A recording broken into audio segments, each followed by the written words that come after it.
Okay, good morning, everybody. This is the Wednesday, December 6th meeting of the Dunn County Planning and Resource and Development Committee.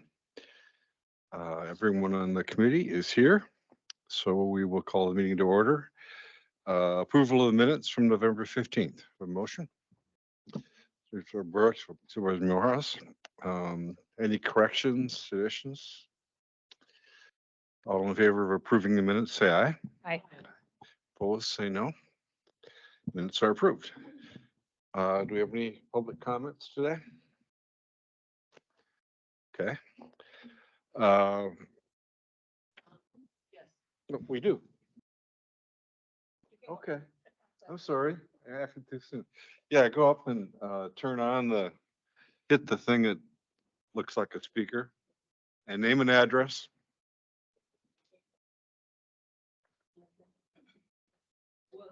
Not that hard, but there Okay. you go. All right. Hear me okay? There you go. Eldora DeRod from Wheeler. I have spoken here before in reference to getting a small house on our land for my handicapped adult grandchild. He's autistic and cannot live on his own, but he's an adult male, and he seems to think he needs his own home, which is, I think, not an unreasonable request. However, we are not on the agenda today, I understand, but I would like if we could get made on the next one or something, so that hopefully you will approve some zoning regulations that would allow us to do this type of thing for him. But spring is coming. I know it isn't even Christmas yet, but spring is coming. And if we want a spring contract on our contractor, we have got to get bids out and make applications for them. So I'd appreciate you taking care of that little matter for us, and hopefully things would work out for us so we can get started in spring, which is just, three blocks down the road in reference to new contractors. I can Okay. answer any questions or anything. Any questions? Yeah. Do you know which kind of zone you're in? Which zone? Yeah, is it like, Our home is zoned agricultural. thank you. We have farmland. I mean, we do farm that land. Thank you very much for your comments. And we and staff will be moving as quickly as we can. Yeah. And you keep in touch. Yeah, keep going. Yeah. One might be a year, even if we get approval tomorrow, before we can get a contractor. That's the problem. Well, and our process does take a little time. So we'll go as expeditiously as we can. Involved in this type of thing. Thank you very much.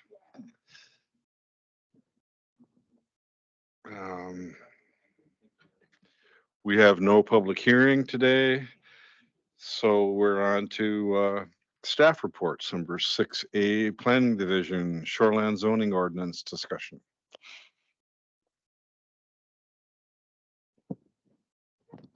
Well, good morning. I'll jump right into this one. We have a presentation. I was just going to, obviously I provided a summary in the agenda packet covering the shoreline zoning topic. I just wanted to expand a little bit further on it. There.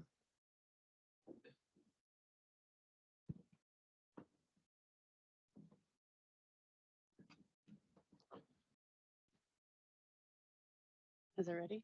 That's it, right? Yep, it just looks funny with the screen. So I was just going to give a quick background as far as what shoreline zoning means. It looks, past history. This committee's been very involved with shoreline zoning regulations. And just to touch base, 1965 was the beginning of time for shoreline regulations in the state. In 1969, Dunn County adopted their first shoreline protection ordinance, and actually found a copy of it, a little snip on the left-hand side there. I'm sure you guys can read it, but it really encompassed what we're still trying to accomplish today. And so to respect the values that, were established, in 69, we're still dealing with those issues today, and just trying to be continually improving them. In 2010, the state completed a major rewrite of the shoreline code standards for every county to follow. from there, if this committee recalls, and for some of the new members, a lot of things happened at the state level. We had Act 170 that occurred in 2011, and then we had several legislative acts from 2015 to 2018 that really changed the landscape for shoreline regulations. Really, the big thing being we could not be any more restrictive than the state. And so still trying to navigate that today. Dunn County, I was able to capture, but it appeared to be the series of time when changes occurred here with our ordinance. So in 15, 16, and 17, the state came back with a new model in 2019. And so really basically since 17, our ordinance has fallen behind. And state of Wisconsin, we've also passed a new Act 200 that's addressing fences, bridges. So that's why I'm here today to kind of, maybe, really push for moving shoreline zoning regulations and making those changes to make us more current. So right now, staff are having to use our chapter 14. We have to use state statute 59692, chapter 281, and our 115, and the other legislative acts to administer our shoreline rules. So it gets clunky fast. And trying to find, distinguishing between what is more restrictive, what's not, it just continues to be challenging. So I guess we're here to advocate moving this project along and get the committee support for making some amendments to our shoreline ordinance.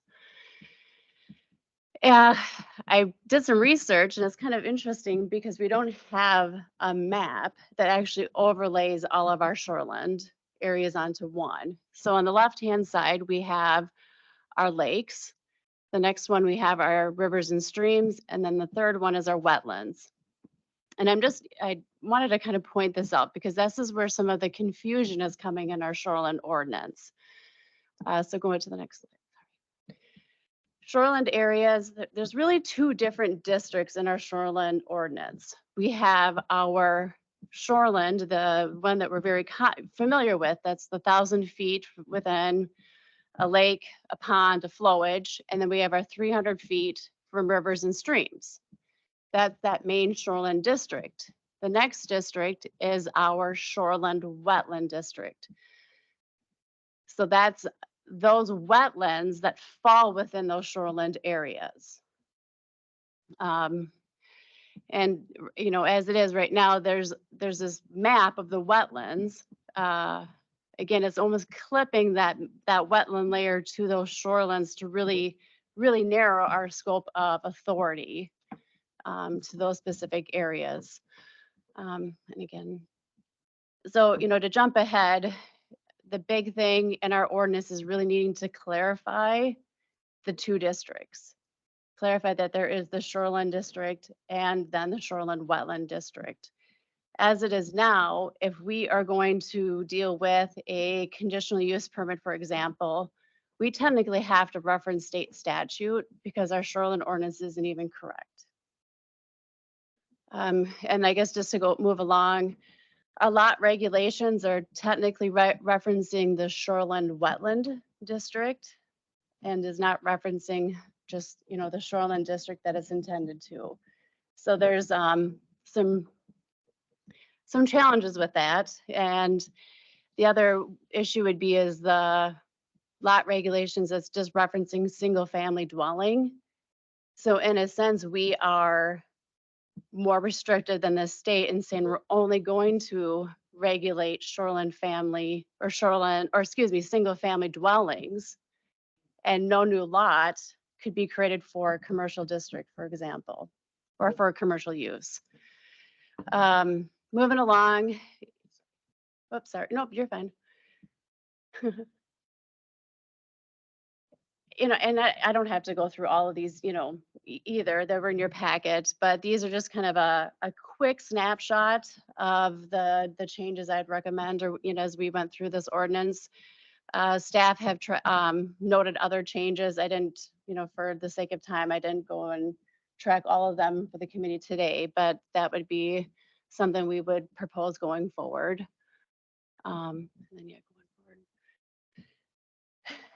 forward. And just to touch base, and you bear with me, I'm just trying to maybe, convey the urgency of some of this. The definitions, it's tough when we have to regulate based on definitions. But in this case, Wisconsin statute is very specific of what the definition of a structure is. And we cannot be any more different or more restrictive. So again, we have to regulate state statute, not what's in our ordinance. And the big thing here in our ordinance, it's implying that we can regulate advertising signs, for example, in a shoreland area, or it starts calling a sign a structure based on our ordinance. In a kind of a bigger picture thing, the state statute calls driveways a structure. And that becomes an issue when we start regulating setbacks to driveways. So that was never really the intent. And so if the shoreline area is saying a structure has to be 75 feet setback from the ordinary high water mark, now we're having to make sure driveways are 75 feet from an ordinary high water mark, which typically isn't an issue. But then also if we have highway setbacks, for example, now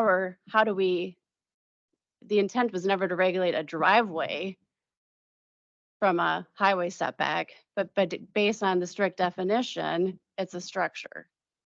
So those are issues that we'd really like to clear up going forward. So possible time frame, depending on the tolerance of the committee, we could certainly bring something forward even at the next committee meeting showing these track changes and just try to move this process along. I mentioned earlier to Supervisor Kinnear, winter time is kind of a slow time for us. Permits aren't typically coming in the door so fast. So this, it's an opportunity for us to capitalize on this time and get some work done. As soon as we get these track changes done, we can certainly get them to Corp Council right away for their review. I would envision us doing a direct notice to our stakeholders, especially our lake districts, some other groups that we think that are critical to be involved in this process, and bring forward an official draft for the committee to review and give an opportunity for stakeholders to be a part of that process in January. And then we could look to set a public hearing in February, in February to be scheduled for March, and then move it on through to the county board based on that time frame. Any questions? Supervisor Kinnear and then Supervisor Bjork. Thank you, Mr. Chair and Tammy. It looks like you've got the ordinance and you want to fix it. You're not making substantial changes and telling people they can't have a corridor or they can't do this or that. So it's not any real big policy change. Okay. I didn't ask a question, did I? But you shook your head. A statement. How will this fit in with being able to budget your time? I'm kind of looking at Ann too, to do the comprehensive plan, because that's kind of, I think, the most important thing we need to do right now. How does that fit in with your time to be able to do it all? I think this is doable.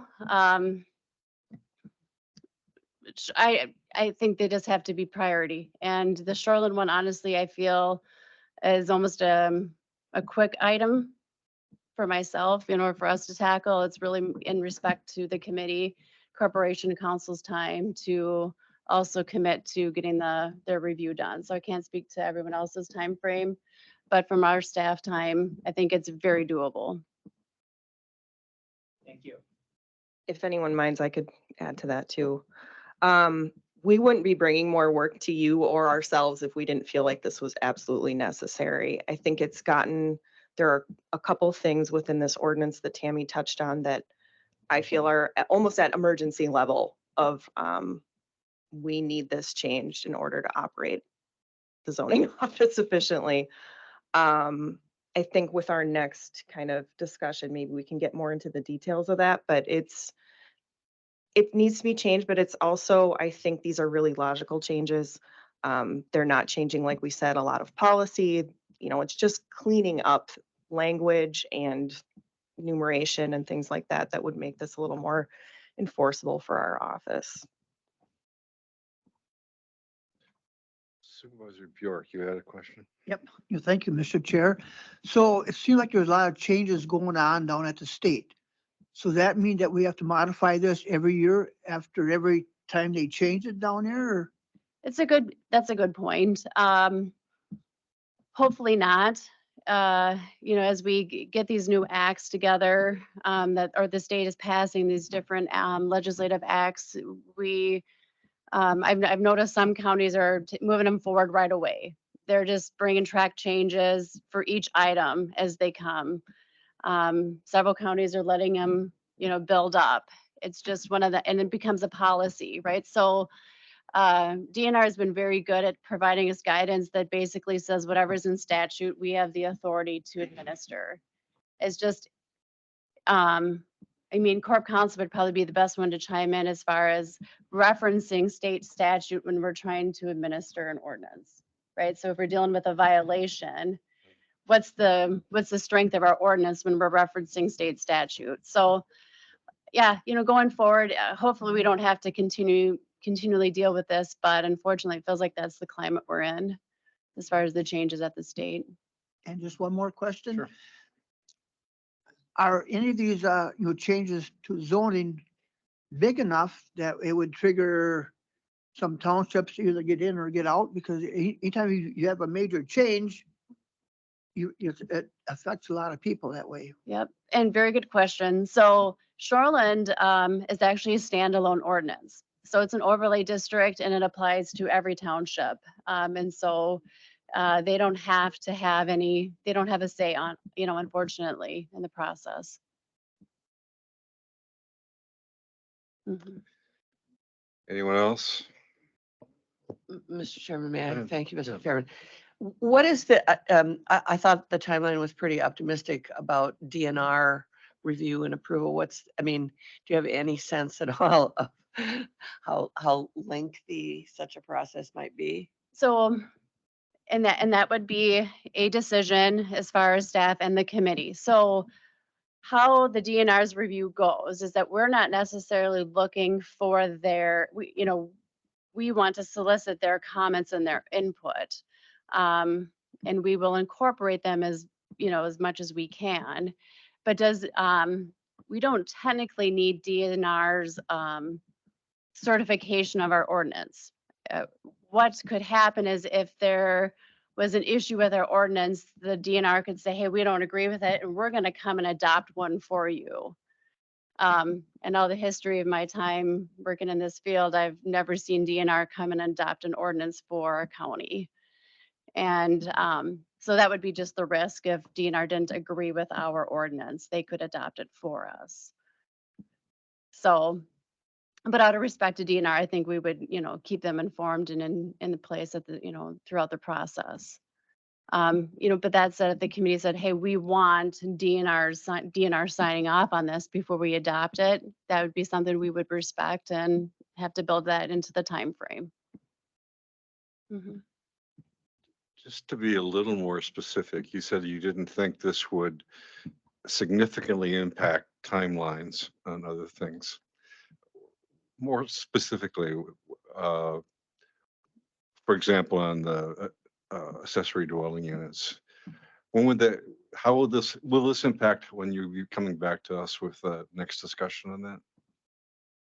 So, we do have 2 planners in our office right now. I'm working on ADUs. Tammy will be working on Shoreland. We're both involved in the process with each other. We're reviewing together. Okay. We have a team, but I would say my focus is more ADU. She's more Shoreland. So those 2 might not necessarily trip each other up. All right. Any Yeah. other concerns? I just wanted to make sure I understood the issue with single family dwellings correctly. So I think you were saying that right now the ordinance only allows single family dwellings and no other uses. Is that what you were saying, or? Well, it's implying that, right? So it says lot regulations for single family dwelling. So if we don't have if it's that specific, can we regulate, lot, those lot standards for a commercial use? Okay, Right? So it's very confusing as far as what was the intent with that language. Okay. And so, and again, that's in a sense more restrictive. It's not in state statute. So Okay. we really have an invalid, ordinance at that point. So we could have a real conflict with the We could. zoning question. Yeah. Correct. Yep. Yeah. So typically we haven't regulated uses in a shoreland overlay district. It's usually regulated by your general zoning. Many, many years ago, uses were regulated in the shoreland district, but today they're not. Okay, thanks for the heads up and for catching this. Do you want specific direction right now? That would be great if what the committee feels like as far as tolerance the schedule. I'm assuming, without objection, I'm assuming that we are okay with going forward on this. Thanks for the heads up, though. Much appreciated. Absolutely. Okay. Item 6B, public participation plan. Couple of things here. Yes.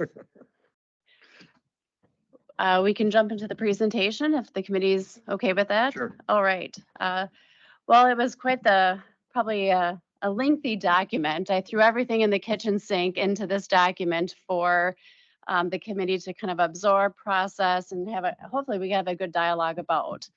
And of course, I want to always start back to the basics and what is a comprehensive plan.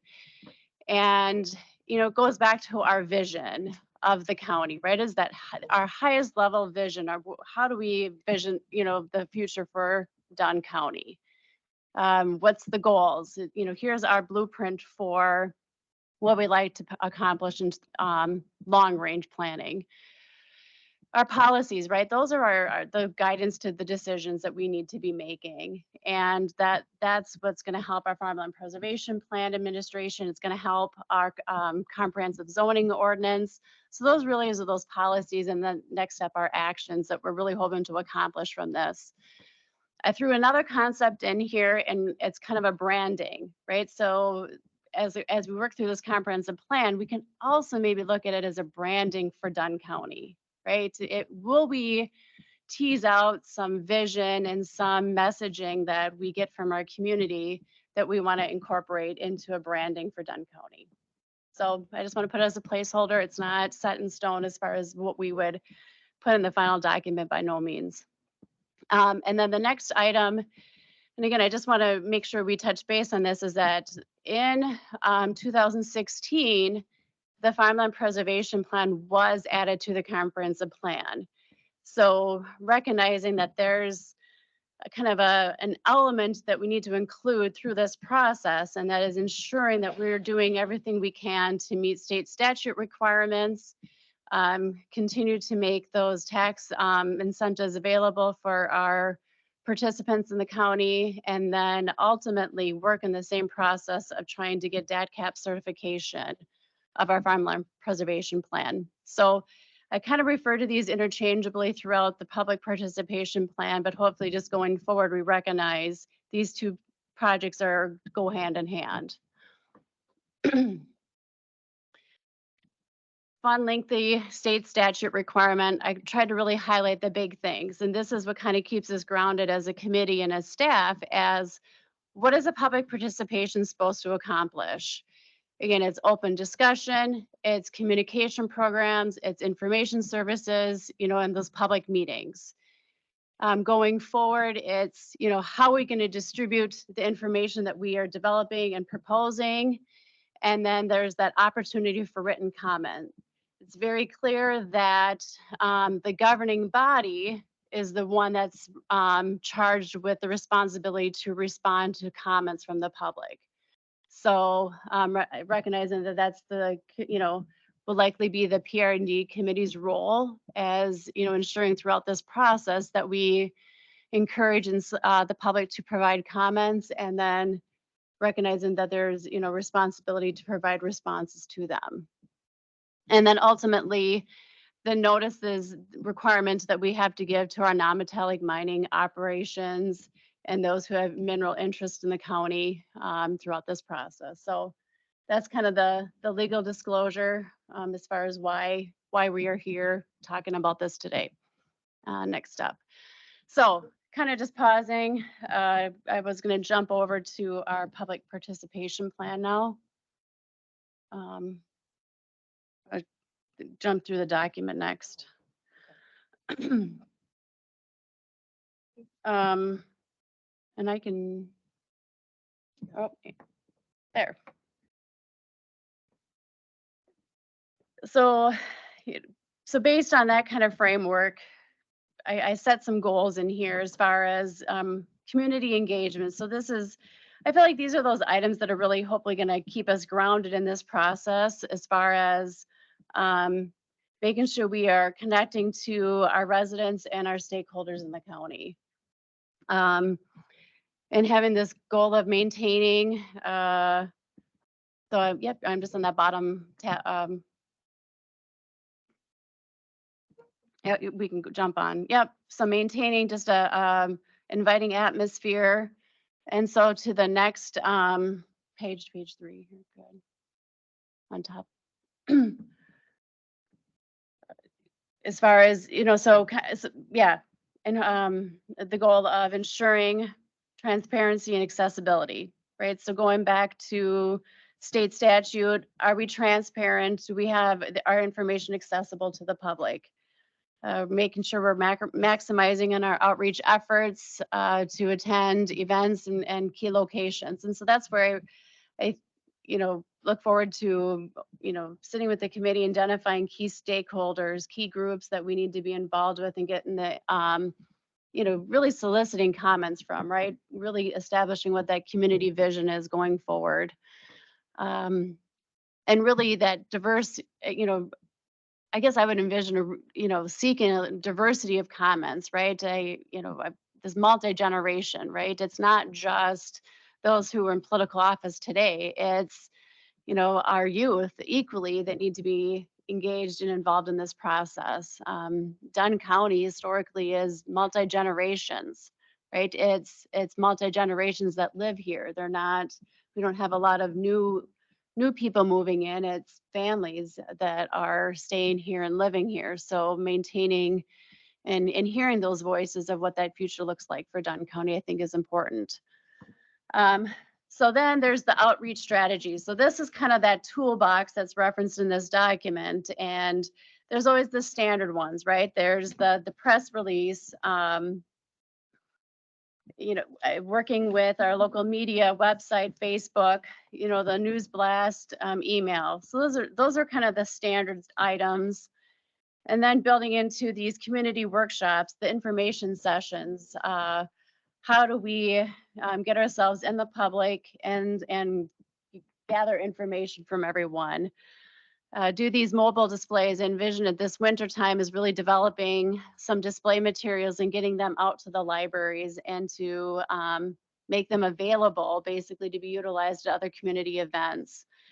Another big component I would see with this project is doing online surveys, creating these engaging tools for people to log in, click on a map, identify what they want to see, comment on the document, but hopefully move more towards an online platform for creating polls, soliciting comments. And I kind of just going on through this toolbox. I mean, if the committee has any more comments or questions that later on, we can certainly dive into them. But, there's the storytelling, opportunities where we can allow through pictures, videos where we can hear stories about what Dunn County means to individuals, and how does that help shape our policies and our directions going forward.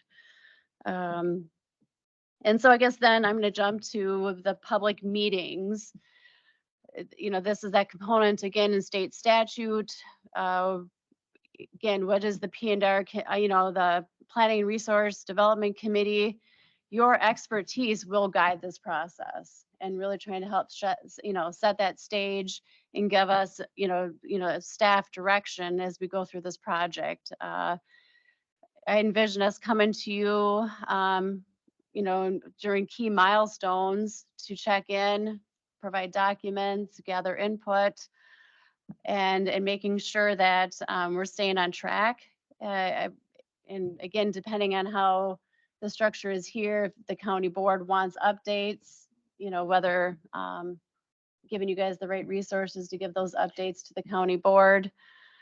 So ultimately this document set that framework as far as what the role of the committee would be throughout this process.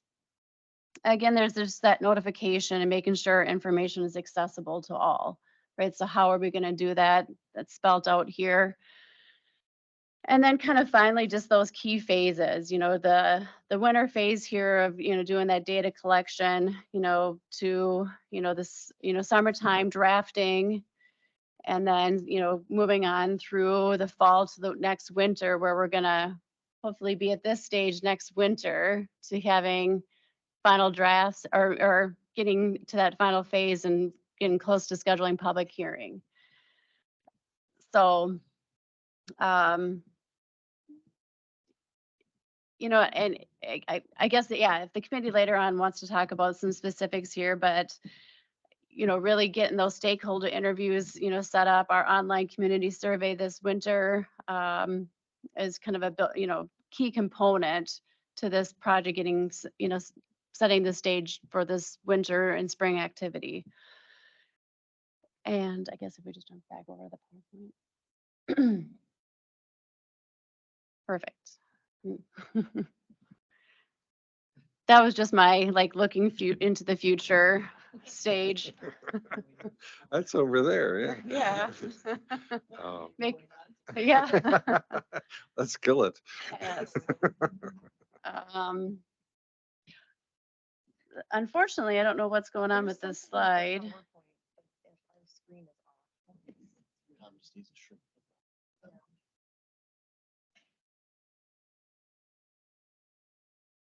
There. So this was my little homework for the committee. And not that we necessarily have to answer this today, but ask that question or pose the question is, think towards the end of this project and the comprehensive plan is adopted. Are there certain things that you could reflect back on and say, wow, that really worked? That one thing made this project a success, or, being able to say, you felt what made you most satisfied, through this project.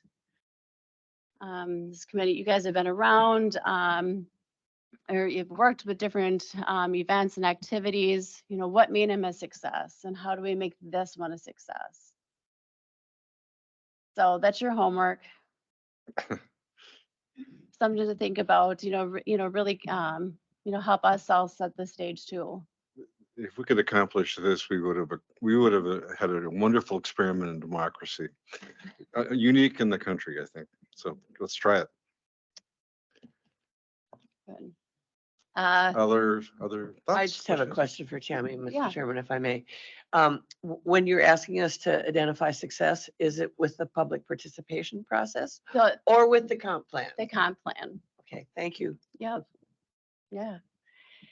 And that's where I think going through that, the public engagement, if we, the next slide here, as far as how do we leave the residents feeling? So I jump ahead right away to that thinking, our comprehensive plan was adopted, but that throughout that process, how did our engagement work? Right. So I zoned in quickly my next slide here as far as I would, through this project, hopefully we make everyone feel like they've been heard. At the end of the day, we've had their voices heard and we come up with a document that everyone is supported, or we have a majority of the support with. But that's not what I want to shape what your guys' answers are by no means. I'm thinking the bigger picture is the success of the project. And then I think we have one more slide. So just a time frame. I try to capture this here. So this winter, it's laying that foundation. The public participation plan will be approved. We had the website development. We're going to have our GIS maps completed. This online platform ready to go. We'll establish our document template and our outreach schedule. For the springtime, we'll have our kickoff, basically where we had those public meetings set, our online surveys open, we have stakeholder interviews, and then we'll have a check-in with the PR&D committee. Summer and fall is when we're really working on drafting and developing the plan. Those are where we would establish work sessions with the committee. So staff, we'd have it, a certain section drafted, we'd bring it to the committee. I would envision us notifying stakeholders also that this is going to be discussed and invite them to a work session with the committee to review it. So it'll be, perhaps an aggressive schedule for the committee this next summer and fall to get through those sections. But again, I'm optimistic to think we're going to get through it very well. The winter time, again, is that final draft, pulling the public hearing together, and then really bring it into next spring for adoption with the executive and county board process.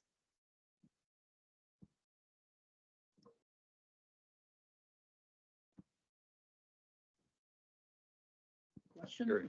Thank you, sir. As I get older, my memory gets, worse.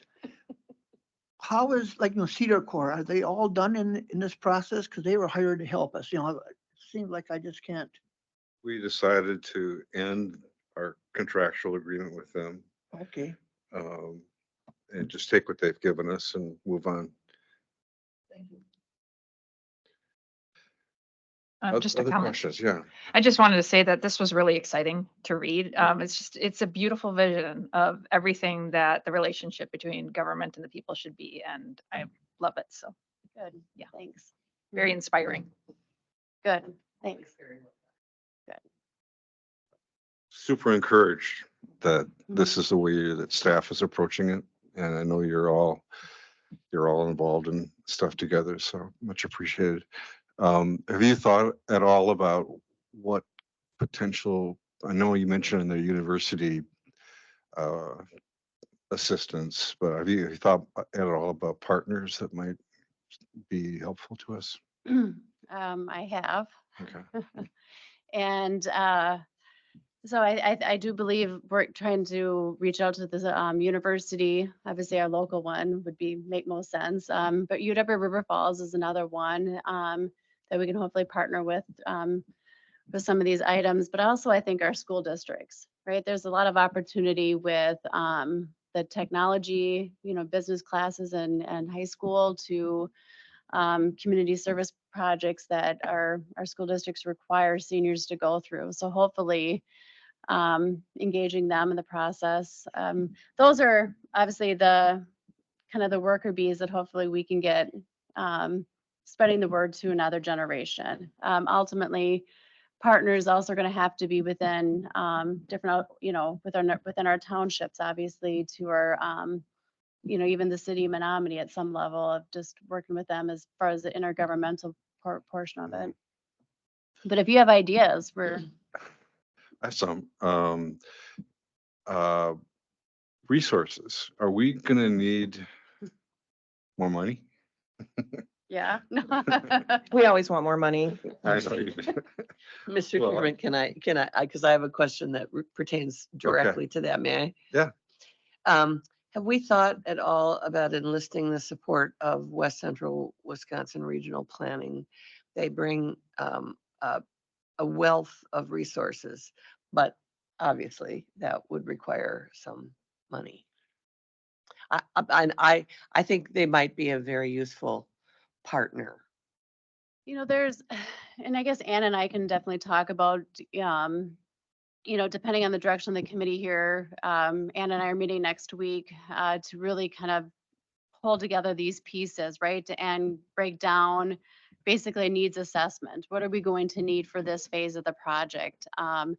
We've already met, really I see the need for us is the technical GIS mapping, right? So we met with Rachel and land information, and there's so many great tools and technologies, just to, finding really the staff time to commit to making these maps, right? It's really, once we get the maps made and that tool that's interactive will be, I think, really off to a good start. It's just finding the staff, I think, at that point to really get this started.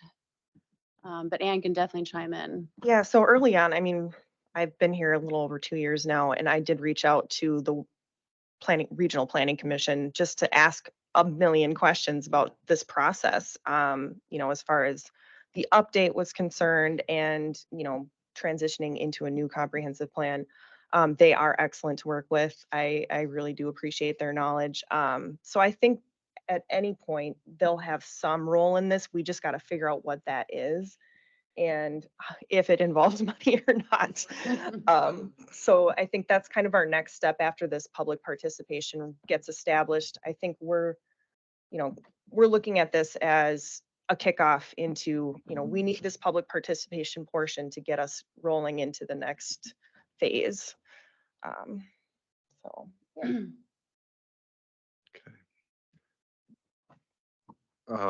So in the past, when I've worked a little bit with communities that are planning development initiatives, and the architects or the planners have almost always used something like a charrette type model in terms of individual. How do you draw ideas out of a diverse base of people? Have you thought about how you're going to facilitate the discussions? I'm not sure that's the right model, but I'm wondering about the process of bringing together people and not walking away with just a bunch of crazy ideas on a wall, but ideas that people really have thought about and contrasted.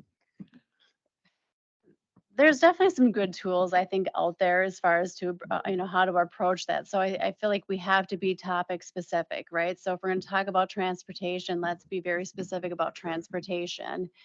And so that's where we start with, what are the goals now? What are those policies now?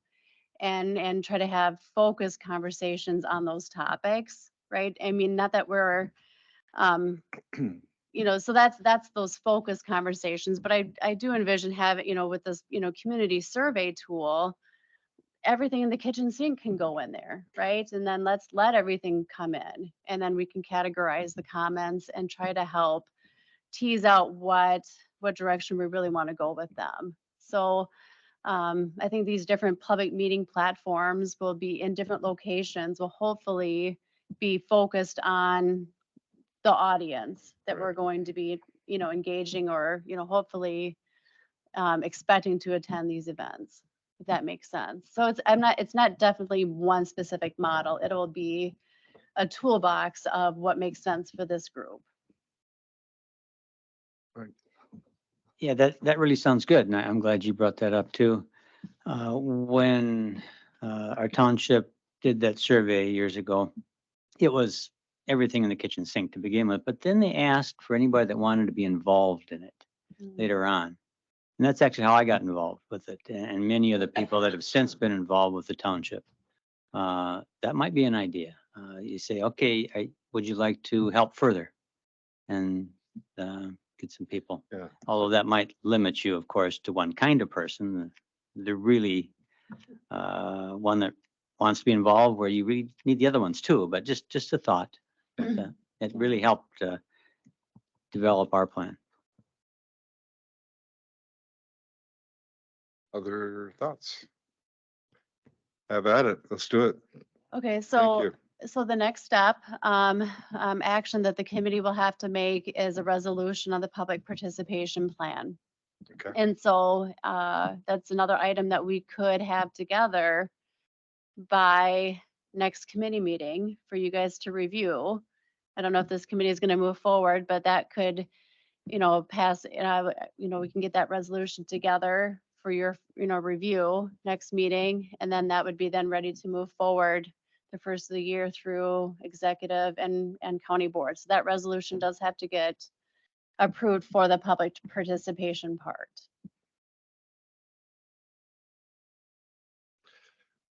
We can take a shot at it. I'm a Okay. little nervous about the timelines. And it on could that. be just a draft Yeah. review at December Let's do 20th that, meeting. and we'll- And then we have, because our committee schedule, I looked ahead. And the committee will meet again January 3rd. So if we have a draft review of a resolution, public participation. So basically what I presented in the report will be narrowed down significantly for a resolution portion to go, that would be included with, with the resolution that would move on to the county board. Okay, all right. Terrific, thanks. Okay.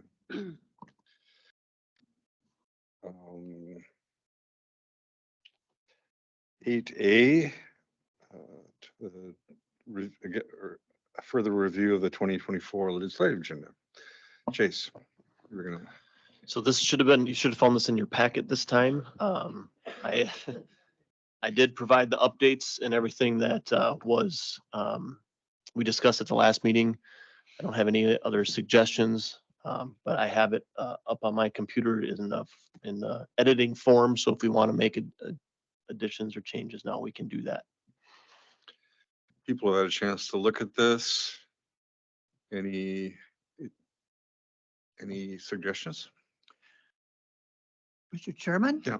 Sure. On C, on the CAFO, the way it's stating is that the county could have a veto power over settings, or just that, because it's not really defined, like a meaningful, what's that mean? I can. Well, Go ahead, Chase. Shoot. Well, I think it's probably, it's good coming from the committee members' thoughts too. Really what I interpret this to say is that currently, there's very little say in the siting of a livestock facility of that size, especially in areas that don't have adopted livestock siting in their zoning code. If it is adopted in zoning code for livestock siting, there is a say to some degree by the local municipality, but it's very limited on what the state statute allows that authority to be. And I think what this is implying is that to allow for more local input, decision-making on more specifics of the siting and operation per se of a facility of that size. Right now, there's state code that's set up and you must follow it this way. So I guess trying to create a more ownership and more, I guess, acceptability within the local community of a particular farm proposal. So Chairman Quinn, I'm sure. No, I think that's exactly the intent of it, and you laid it out very clearly. And it probably, in my opinion, it's something that I don't know exactly what it would look like. And that would be part of the discussion. Well, how do you do this? If this is something we want to see, how would that possibly work?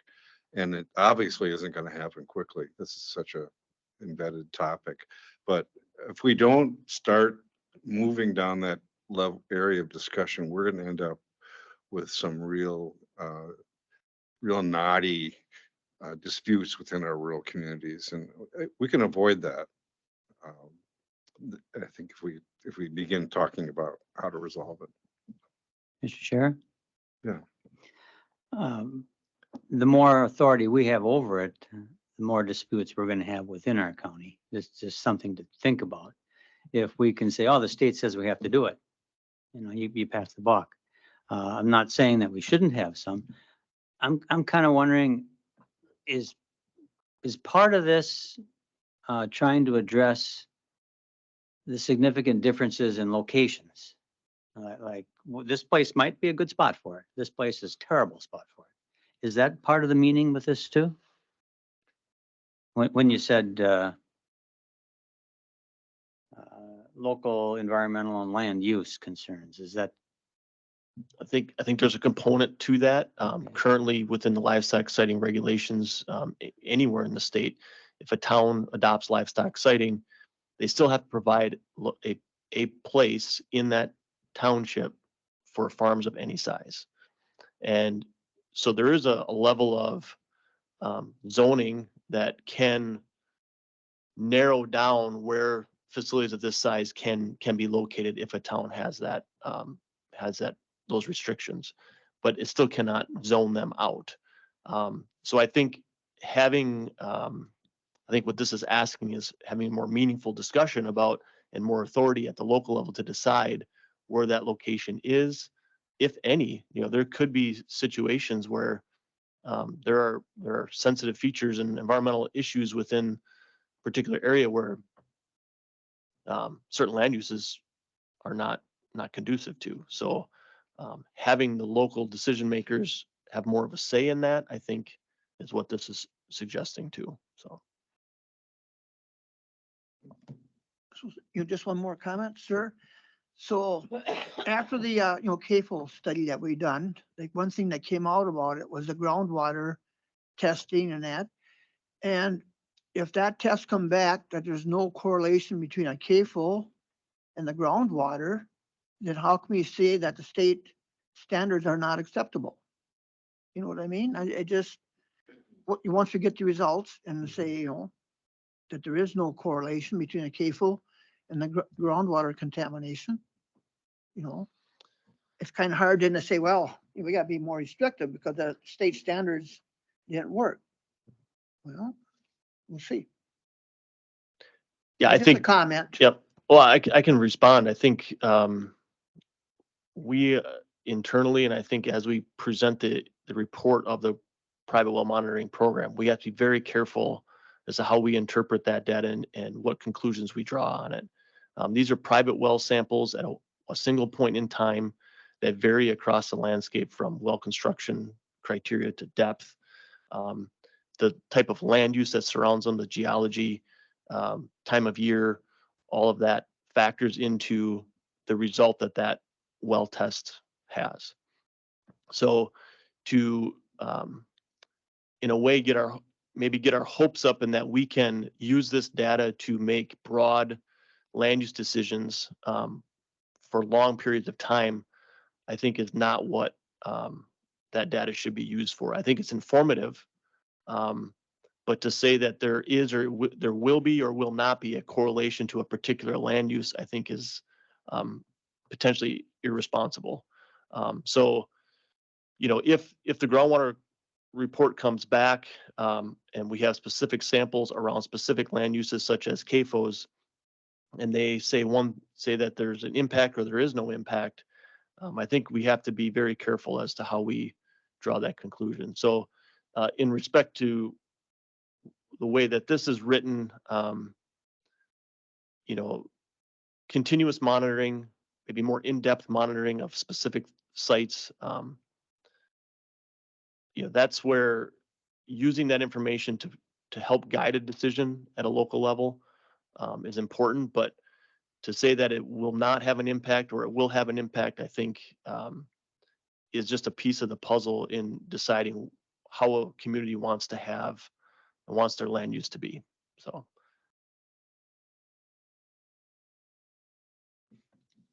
Could, right now, if KFO wanted to, or some other large facility that would impact our environment, if we said in order to permit you, you have to do this well testing, can we do that now? Right now, if it's a farm of that particular size, that's a decision that the Department of Natural Resources would make based on their review of the facility itself. And I don't believe that we have the authority, at least at the county level, we do not have the authority to require that. So this might be something that would be in a discussion of meaningful.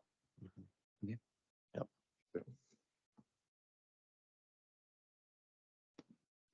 If I may, I think one of the intentions behind the water monitoring program is to take existing data that we have and this data set and start to begin to utilize it towards a trend analysis. So one thing that we can look at with future testing or older tests compared to new tests, there's still a lot of variables at play, but it's the trend in water quality that I think would be the most valuable in discussions about future land use. Not necessarily one sample at a point in time. It's more the trend long term. So comprehensive planning outlook, we're looking at 10, 20, 30 years from now. If we continue to have the opportunity to monitor and make assessments and land use decisions based on the trends we're seeing, I think that's maybe where the most valuable information can come from a data set like we have.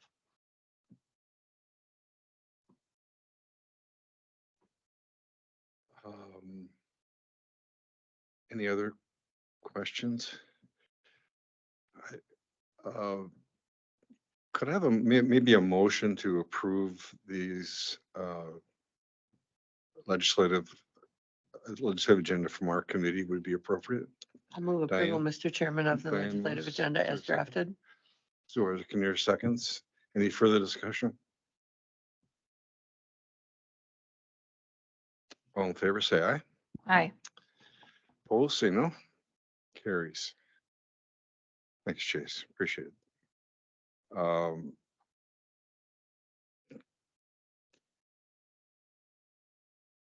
Anything else anyone has? Our next meeting is in January. Well, did we want to? Yeah, I guess so. Yeah. Oh, no, we have December 20th. We're scheduled to meet December 20th. And we have some agenda items that we've identified already for that. So without object, so it's okay with folks.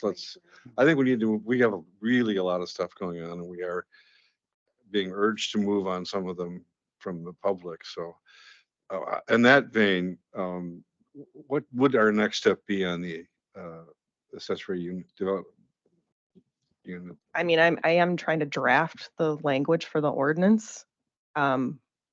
As far as I can get on that. I mean, I work on this every single day. I had something for today, but I felt that Yeah. it was only going to have more discussion that wasn't going to actually have any conclusions. So I think what I'm hearing from the PRND is that you want an actual draft to pick apart and look at. If that's what I'm understanding, that's what I'm planning on bringing. Well, let's talk about that. Are there questions that the committee feels need to be sort of further discussed prior to looking at a draft? And we spent a lot of time last time talking about the zones.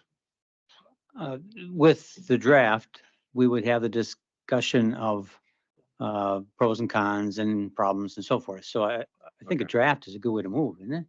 Okay. I could just say, I did put together like pros and cons of the locations of the zoning districts and all of these things. They're all ready to go. I just felt that having that draft language would be more productive, but Yeah. this is all your call. You let me Yeah. know what you want.